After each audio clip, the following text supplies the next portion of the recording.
The night air over Yuban Royal Thai Air Base still carried the damp chill of the monsoon season.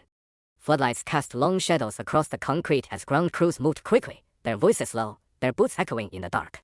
Somewhere in the distance, a jet engine coughed to life, then settled into a steady, menacing growl. Captain Robert Hawk Miller climbed the ladder into the cockpit of his F-4 Phantom II, the metal cold beneath his gloves. He paused for a moment, looking out over the airfield. He had flown dozens of missions over North Vietnam, yet tonight felt different. Not worse. Just heavier. Behind him, Lieutenant James Carter slid into the rear seat, already focused on the radar scope. Green light washed across his face as the system powered up, the sweeping line cutting through darkness like a searching eye. "You seeing anything strange?" Hawk asked over the intercom. "Not yet," Carter replied. "But the sky's crowded tonight." Radio chatter filled their helmets' call signs, headings, weather reports. Somewhere ahead, strike aircraft were already airborne, lumbering north toward Hanoi. The Phantom's job was to keep them alive. "Phantom flight, cleared for takeoff," came the tower's voice, afterburners ignited. The aircraft surged forward, pressing Hawk back into his seat as the runway disappeared beneath them. Within seconds, the Phantom was climbing hard, piercing the low clouds and vanishing into black sky. Far to the north, at Phuoc Yen Air Base, Lieutenant Nguyen Van Hoa fastened his helmet strap as his MiG-21 sat trembling on the runway. The feedback was small, fast, and unforgiving. No excess fuel. No room for mistakes. Just speed and faith in surprise. A ground controller's voice crackled in his headset. Enemy aircraft approaching from the southwest. "Stand by." Hoa exhaled slowly. He had been taught that American fighters were powerful but clumsy big machines that relied on sight. If he stayed hidden, if he struck first, he would live. His MiG leapt into the sky, climbing steeply, guided by voices he could not see high above the clouds. Carter's radar screen bloomed with faint returns. "Contact," he said, leaning forward. "Bearing 085. Range, 50 miles. Hawk frowned. "That's MiG territory. Multiple bogies.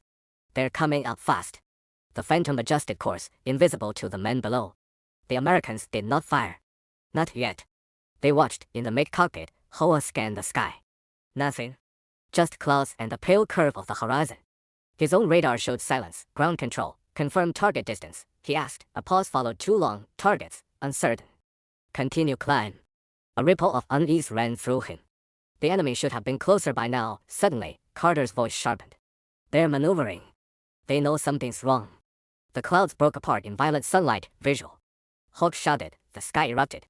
MiGs punched through the clouds, afterburners blazing, turning hard toward the American formation. Missiles streaked away, white smoke spiraling behind them. Cannon fire flashed like camera strobes. Hoa caught sight of the Phantom larger than he imagined, already rolling toward him. "How did they find us?" he whispered, a missile warning screamed in his ears.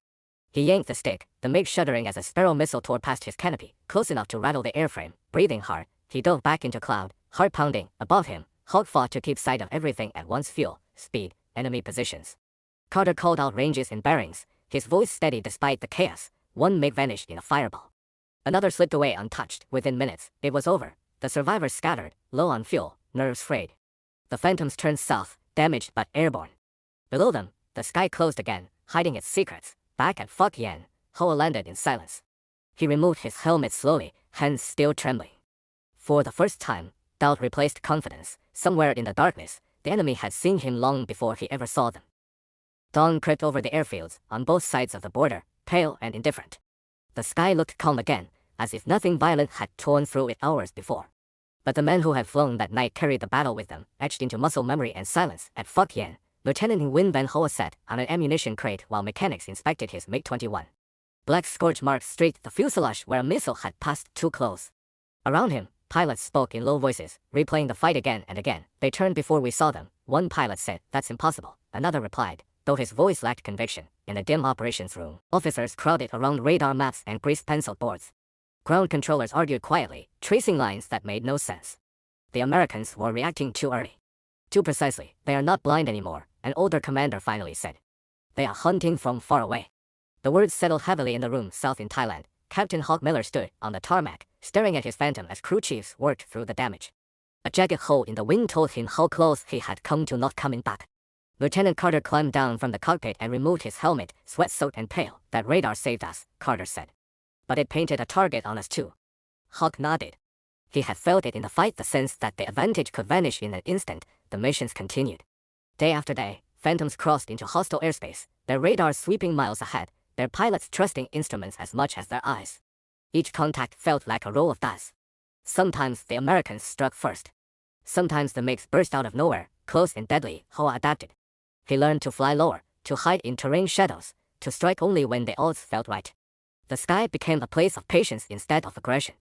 Speed alone was no longer enough. In one fierce engagement over the Red River, everything came together. American strike aircraft were vulnerable, fuel heavy, slow to turn. Ground control urged the MiGs in. Ho climbed hard, then leveled off beneath a broken cloud layer. Ahead of him, a phantom formation moved like steel birds in loose formation. Then the warning tone sounded, "They see us." He realized missiles flew. The sky filled with contrails and fire. A phantom exploded, breaking apart in a silent flash that left nothing but falling debris. Hoa lined up another target, but his fuel was low, his escape uncertain. For a split second, he hesitated. He broke away, diving toward the hills as radar warnings screamed behind him. Survival won over victory. Minutes later, the American formation pressed on. The bombers reached their target. When Hoa landed, the war felt older than it had that morning. Years later, long after the fighting ended, men like Hawk and Hoa would remember those moments differently but with the same weight. One would speak of technology and teamwork. The other of uncertainty and restraint. Both would remember friends who never came back. Radar had changed the sky, stretching the battlefield beyond sight.